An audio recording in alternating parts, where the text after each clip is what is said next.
আসসালামু আলাইকুম প্রবাসী ভাই ও বোনেরা, সবাই কেমন আছেন? আলহামদুলিল্লাহ, সবাই আশা করি ভালো আছেন। ভালো থাকার জন্য সবার জন্য দোয়া করি। একটা কথা হচ্ছে যে সবাই একটু ভিডিওটি মনোযোগ সহকারে শুনবেন, সবারই উপকারিত হবে। একটু ধৈর্য সহকারে টাইম দিয়ে ভিডিওটি দেখার চেষ্টা করবেন। এই রমজান মাসে এটা একটা অনেক বড় মাস। 12 মাসের মধ্যে আমরা একটা রমজান মাস পেয়ে থাকি। 30টা রোজা রেখে একটা খুশির দিন কাটাই। এটা আমাদের জন্য অনেক রহমতের মাস, এটা একটা অনেক বরকত মাস। এটা একটা কথা, এই রহমতের মাসের মধ্যে আমাদের সাথে ওমানিরা যে শুরু করছে, যেরকম জুলুমি শুরু করছে, আমি এই বিষয় নিয়েই কথা বলতেছি। আমাদের একটা বাড়ির লোক আগে অনেক দিন ধরে সিএনজি চালাতো।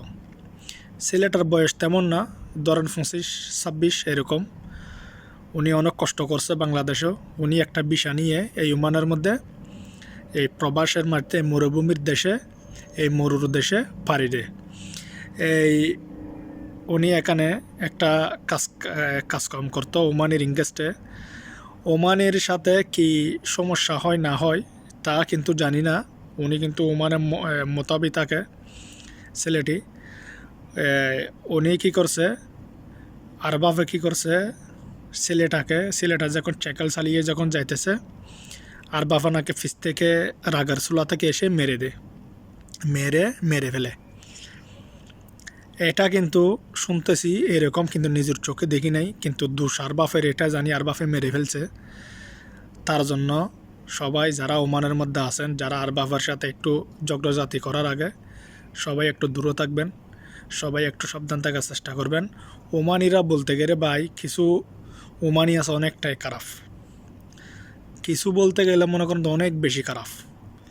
তার জন্য সবার উদ্দেশ্য করে বলবো, সবাই রাস্তা পারাবার হওয়ার সময়, এখানে জানেন সবাই গাড়ি চলে অনেক স্পিড, রাস্তা পারাবার হওয়ার সময় একটু ধৈর্য সহকারী পারাবার হওয়ার চেষ্টা করবেন।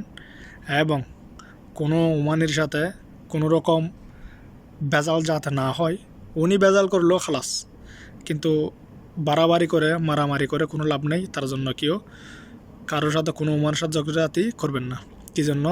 এই দেশটা হলো ওনাদের, এটা আপনার বুঝতে হবে। বাংলাদেশে গেলে যেটা আপনার যেরকম পাওয়ার আছে, এই দেশের মধ্যে যত কানুন থাকুক না কেন,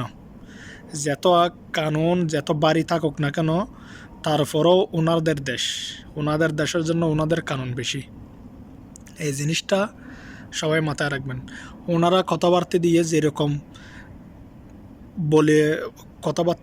বলে কেটে উঠবে, কিন্তু আপনি যদি 50 বছরও যদি বিদেশ করেন, কিন্তু আপনি ওনাদের সাথে পারবেন না।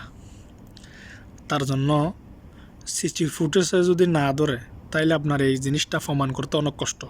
সিসি ফুটেজে যদি কোনো একটা যে প্রমাণ যদি থাকে, তাইলে আপনার কোনো সমস্যা হবে না। তাইলে আপনি বা কেস করেন, হামলা করেন, যেটা করেন এখন আপনি জিতবেন। তার জন্য আমাদের প্রবাসী ভাইরা সবাই একটু বেশি বেশি করে শেয়ার করে দিবেন, কেন জন্য সবাই দেখার জন্য। সবাই এগুলা থেকে একটু দূরে থাকবেন।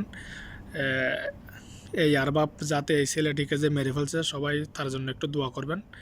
সবাই ভালো থাকবেন, সুস্থ থাকবেন। সবাই আল্লাহ হেদায়েত দান করুক। সবাই আমার জন্য দোয়া করুন, আমি আপনাদের জন্য দোয়া করি। সবাইকে ধন্যবাদ এবং আসসালামু আলাইকুম।